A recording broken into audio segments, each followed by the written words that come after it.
My husband abandoned me 2 days before I gave birth to be with his sick ex, so I gave him a harsh lesson in living with his own choices. My husband Jeremy, 35 male, and I, 32 female, have been together for 5 years, married for 2. We met through work, so I didn't know much about his past. But eventually, after dating for a while, we got to know that both of us had only had one serious relationship after we graduated from college. My ex and I had been together for 4 years, 3 years of college and 1 year after that, but then we had broken up due to personal differences, and we did not remain in touch. We had been broken up for almost 5 years when I met Jeremy. However, he was still in touch with his ex when we started dating and was actually pretty good friends with her. His ex, let's call her Valerie, was his high school sweetheart. They had been together since they were 16, right through college, and they had been broken up for 5 years when he met me. He told me that apparently they had to part ways because she wanted to move ahead in her career, and for that, she would have to take up a job in Australia. He did not want a long-distance relationship. They tried to make it work for a few months, but after that, they mutually agreed to part ways since that would be for the best. They were part of the same circle, so they continued to be in touch and stayed friends. I was fine with it until I met his group of friends for the first time after almost 9 months of dating. All of them got together for dinner on New Year's Eve, and he decided to take me with him so he could introduce me to his group of friends. Valerie was there as well, which was a surprise for me since I hadn't been prepared to see her.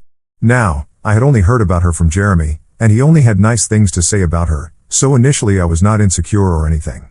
But then, as soon as I started interacting with her, I realized that her energy with me was way different from what I had expected. Jeremy had made her sound like she was really warm and relaxed, but I did not find her to be that way in the slightest.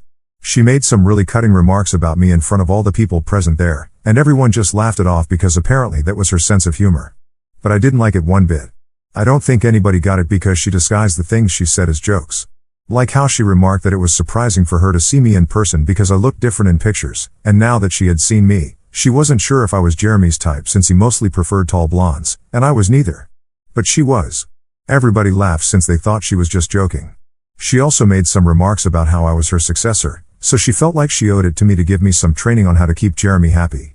These were all still harmless remarks, and I was willing to look past them because maybe she was not trying to target me, but maybe she actually did have a very weird sense of humor like everybody said. But then, while we were drinking, she toasted the fact that Jeremy had finally moved on and how happy she was for him. I thought that was nice until she said that had it not been for her decision to move to Australia, I probably wouldn't even be here with them. Nobody laughed at that, thankfully, because it was kind of awkward. But she quickly started laughing at her own weird comment, and everyone was forced to chuckle so we could just move past it. It was not lost on me that she was still kind of possessive about Jeremy. Once we got back home that day, I told him that I did not want her speaking to me again if he wanted to be with me.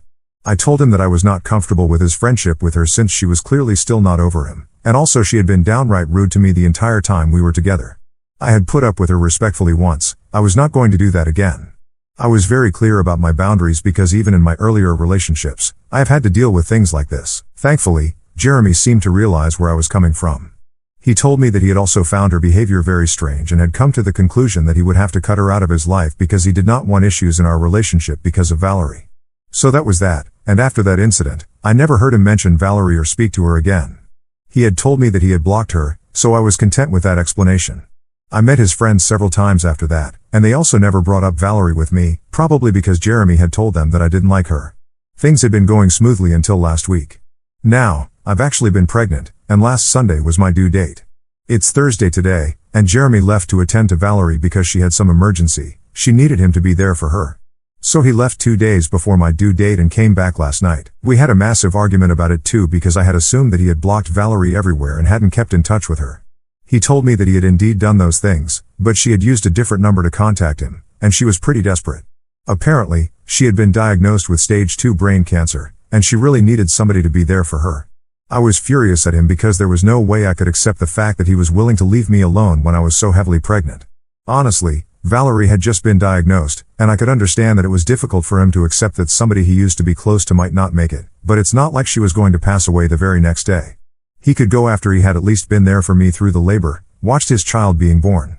But the day he received this news, he had to leave immediately. I tried to tell him that it was ridiculous that he was even considering leaving me alone when I was in this condition, but he told me that he would be back before I went into labor and that due dates are not accurate, so I might still have time for another week or so. He told me to just deal with it until he was back, then left for the airport that very day without even bothering to finish talking to me. He was well aware of the fact that I did not have my family here. My parents lived in Iowa, and I was completely relying on him. After he left for the airport, I tried to call him several times, but his phone had been switched off. I was really upset and desperate, so I called my mother-in-law instead because she has always been nice to me. As soon as I explained the situation to her through tears, she came right over and started trying to call him as well, but of course his phone was switched off. She comforted me and was there for me throughout that day because I was really upset and just kept crying throughout since the pregnancy hormones were also messing with my emotions. We couldn't reach Jeremy until the next day, and even then when we called him, he did not answer and only sent us both a text message saying that he would be back soon enough, hopefully before the baby was born. He apologized for pulling this on me and said that he was going to accept whatever punishment I thought was beneficial for him when he came back, but for now he just had to be there for an old friend because she also did not have any family in Australia, and her parents couldn't fly out to see her since her dad was very sick as well. So she was really counting on him to be there for her to at least process this. He just had to be there. That explanation did nothing for me, and it only pissed me off even more that he thought it was more important to be there for an old friend because he thought that a cancer diagnosis was an emergency, whereas he was ignoring somebody he should have actually been there for, his wife. I don't think that a cancer diagnosis is any more of an emergency than a literal pregnancy because what was he going to do about that? Cure her instantly? No, right? So he should have just stayed here with me. My mother-in-law was thinking along the same lines, and when he sent me that message, she asked me very bluntly if I wanted to leave him. I didn't think much, I just said yes. So she spoke to her lawyer and had him draw up divorce papers for me along with an agreement to terminate parental rights for Jeremy. She told me that if he came back within the due date, then I was free to make a decision about whether I wanted to file for divorce and get this over with or if I would rather speak to him and then clear the air before doing anything. And if he was not able to make it, then it was very obvious what I had to do. She had raised Jeremy herself and had been a single parent, so I could understand why she was so bent on this. She even told me that she would make sure that Jeremy paid child support unlike his father who had never even bothered to meet Jeremy after he was born and had left his mother all by herself to raise him. She promised me that I would not go through the same thing as she did and was there for me throughout this week. For the next couple of days, neither of us contacted Jeremy, and on Monday, I went into labor. My mother-in-law tried to call him to at least let him know that I was giving birth, but even then he did not pick up, and she decided not to text him about it because there was no point. My parents had flown in the day before, so that was pretty lucky, and they were all there for me, but even then I felt Jeremy's absence very strongly that day, and I made up my mind that no matter what happened when he came back, I would not be able to go back to seeing him the same way again. So I filled out the paperwork for the divorce and told the lawyer to file it on my behalf so I could get the proceedings started as soon as possible. I did that literally just 3 hours after I had given birth and was barely in any condition to even lift the pen, but my mother-in-law told me that if I wanted to be happy and be a good mother to my child, I had to be good to myself first, and I couldn't do that if I continued to stay with a man who had made it so clear to me that he cared more about his obligations to Valerie than to me. After I gave birth to our daughter, I didn't even call him. My mother-in-law, my parents, and I were staying at home together. My parents are supposed to go back tomorrow though, so after that it's just going to be me and my mother-in-law. I told all of them about my decision to leave him because he hadn't even tried to get back in touch with me even though he had promised me that he would be back before the due date, and he just spent a week with Valerie anyway. Last night, he came back home pretty late. I opened the door to him, and he instantly hugged me, but I shook him off and said I wanted nothing to do with him. Then, on hearing the doorbell ring and the door being opened, my mother-in-law walked into the room with the papers and literally threw them in her son's face and said that she wanted him to leave that very instant. She said that she didn't even care where he spent the night, but she just wanted him out of the house because right now I needed some peace and quiet since I'd given birth a couple of days ago, and he wasn't even there for it. She also told him that I had already filled out the paperwork for the divorce, and she needed him to fill out the paperwork to terminate his parental rights over our daughter. He was shocked and couldn't even say anything for the first couple of minutes. I decided to clear out the room as soon as possible because my mother-in-law was right, I was still pretty weak, and I needed time to recover physically. So I went to another room because I really did not want to speak to Jeremy, and seeing him had made my resolve weaken significantly. I did not want this to get even more difficult for me. Then I heard the sound of yelling, and I realized that Jeremy had started fighting with his mother, but I decided not to intervene and stayed out of it with my daughter. After a few minutes, I started to hear Jeremy calling out my name, demanding that I speak to him and at least let him have a look at his daughter because I owed that to him. That rubbed me the wrong way. I went back outside to see him after I placed my daughter in the crib, and I told him that after what he had done, I owed him absolutely nothing. He had made a conscious choice to not be there for me knowing that I was near my due date, and he had chosen not to be there for the birth of his child. He had left me all alone, and I was just lucky that my mother-in-law was there for me. So I owed him absolutely nothing. I told him I didn't care. At the moment our daughter was asleep, and I did not want to wake her up, so I wanted him to clear out, and we could discuss this later in the morning. Eventually he left, but I could see that he had tears in his eyes while leaving. He even tried to talk to me one last time, but I backed away from him and told him that I wanted him to leave. We were pretty tired, so we went to sleep, but this morning he showed up again, and I finally told him that it was over for me. It had been over the very second that he had left to be with Valerie, and there was no way that he could say anything to bring me back.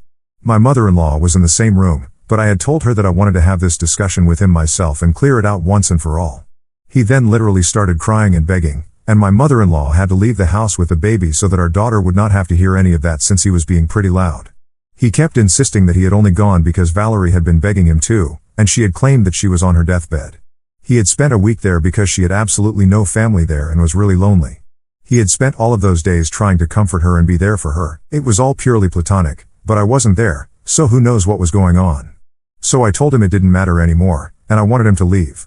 But then he said that even if I had decided to divorce him, he thought it was too huge of a punishment to actually take away his chance of being a father, so he wanted me to reconsider that or else he would have to fight for custody. Even then, it would be very unlikely that he would even get custody of his daughter because firstly he had not even been there for the birth, so we could use that against him, and he was aware of that. And on top of that, she was literally just a newborn baby, so she needed me a lot more than she needed her father. So he was begging me for one chance because in spite of everything, he really just wanted a family. Eventually he did leave, but he told me to think about it, and now I'm not so sure about what to do. This is a huge deal, and it involves people's lives, so I just want to be sure of what I'm doing before I go through with it. So Ida for divorcing my husband and telling him to terminate his parental rights over our daughter because he had skipped the birth of our child to be with his ex who had claimed to be on her deathbed?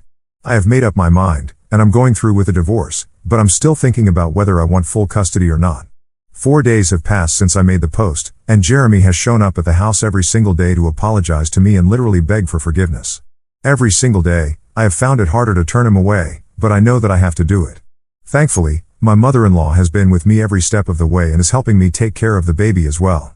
My parents had to fly back home 2 days after I gave birth, and she has been kind enough to leave her own home and move in here with me on a more long-term basis because she knows that I'm going to need all the help that I can get. I've told her that even if I decide not to give Jeremy full custody or even partial, she's still going to have every right to come see her granddaughter anytime she wishes to. I have even asked her what she thinks I should do about the whole custody thing, but she has left it up to me and told me that she knows I'm going to make the right decision for both of us just like I made the right decision with the divorce. But I'm still struggling to come to a decision. It's not getting any easier for me because Jeremy keeps showing up every day, and every time that he comes, I just feel like taking him back and forgiving him for everything. But I know I can't do that, especially not after what I've been through. Valerie has always been a sore spot for me, and he didn't even care about that when I was pregnant with his baby. To be honest, I don't even know if they have been in touch with each other or if there was nothing brewing between them in the past couple of months because I just can't bring myself to trust anything that he says anymore. So far, his apologies have all been the same. He just keeps repeating whatever he said to me the first time that he came back home after his visit to Valerie. Nothing happened, it was all platonic, and he was just there to take care of her because she had claimed that she was on her deathbed. Every single time, I have to say the same things back to him. It doesn't matter anymore because I have made up my mind, and I'm going to leave him. Now it's really sad, but that's just how it is. So a few days back, I had posted an update saying that I decided to go through with the divorce, but I still couldn't make up my mind about whether I wanted to file for full custody of my daughter or not. But I think now I know what to do. For almost 5 days in a row, Jeremy had shown up every single day without fail to apologize for his actions and try to get me to take him back. But after that, he suddenly stopped showing up. I found it strange, but at least I was relieved because I thought that I wouldn't have to deal with him anymore, and I could think with a cool head. But I don't think that's going to be possible anymore because after he stopped showing up, other people started texting me and telling me that what I was doing was incredibly wrong and immoral, and they had never expected me to act like this. Right afterward, his friends started bombarding me with texts, and I'm not just talking about the group that he usually hangs out with. I'm talking about every single person who used to go to school or college with him. I think he set up a template for them to send to me like this as some petition or something, and he could just write emails and messages to the mayor and get them to cancel whatever is going on because he doesn't agree with it. Anyway, at first I was blocking people left and right, but then they started making fake accounts to text me the same things over and over again, and there are only so many people you can block. Besides, it's not just that I'm dealing with all this emotional trauma and processing what is happening to me. I'm also still exhausted from giving birth, and I'm trying to be there for my newborn daughter as well, so it's all really tiring, and this is the last thing that I needed. If he really cared about me, he wouldn't be putting me through all of this at such a delicate stage of my life. It's very obvious that he doesn't care about anybody apart from himself, and so I don't think I have to worry about what I'm going to do about my daughter's custody anymore. I'm going to file for full custody, and that's it. Of course, he still has the papers and can sign his rights away in case he doesn't decide to do that. I've spoken to my lawyer, and this is happening. The messages that I have been receiving so far are not nice, and I know for a fact that he has written the template message and told his friends to send it to me. It really reflects what he believes more than anything else, and if this is what he believes about me, I don't think we need to be together at all. The reason I'm so upset is because the messages had this line: "We never expected you to be the kind of person who would use their child as a pawn to punish their partner and play mind games like this." Like, is he for real? Does he seriously think that I'm using our daughter to punish him for what he did? I don't think he understands how marriages or children work, because if he did, he never would have said this, and that in particular really hurt me and helped me make up my mind. When I showed those messages to my mother-in-law, she was also pretty pissed and said that she was going to contact him and tell him off, but I asked her not to because it was just not worth it.